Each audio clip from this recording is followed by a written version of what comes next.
Let me not be rude. Happy Black History Month.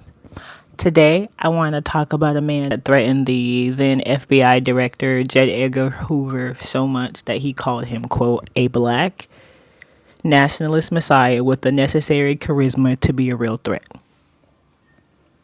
A man that was targeted by the FBI's COINTELPRO so fiercely after the DC riots, it prompted his 30-year move to Ghana and outside of the United States. Man who credits himself as one of the driving forces behind Martin Luther King's later, more anti-imperialist stance towards his advocacy. Also the man who blames American imperialism for his death. We are going to be talking about Kwame Ture, also known as Stokely Carmichael.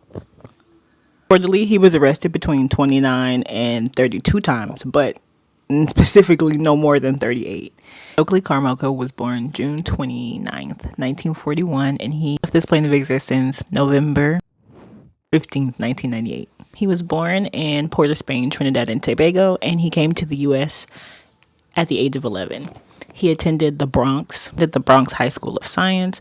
They're very scholarly. Like, he attended a high school that only admitted people who tested very high and very well. He attended Howard University with the likes of professors like Toni Morrison, Hare, and Sterling Brown, all who have made significant contributions to African American culture.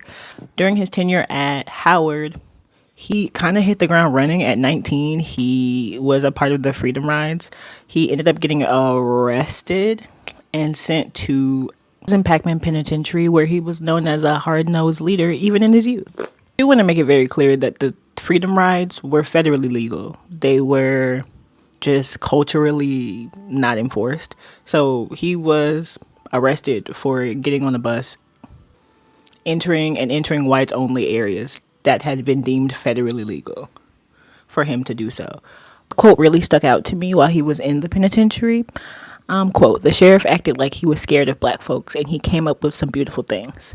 One night he opened all the windows put on 10 big fans and an air conditioner and dropped the temperature to 38 degrees. All we had on was t-shirts and shorts. Mr.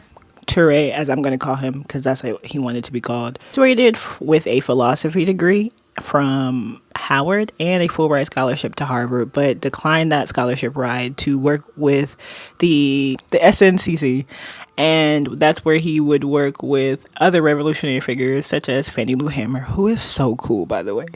Honestly, get into her. Very cool. Yeah. He also helped get a lot of black people to vote in the southern areas like Mississippi and Alabama. Although, because of the Federal Voting Act, they could actually vote legally, but culturally, that was not enforced locally. People were dying trying to go vote at the ballot box.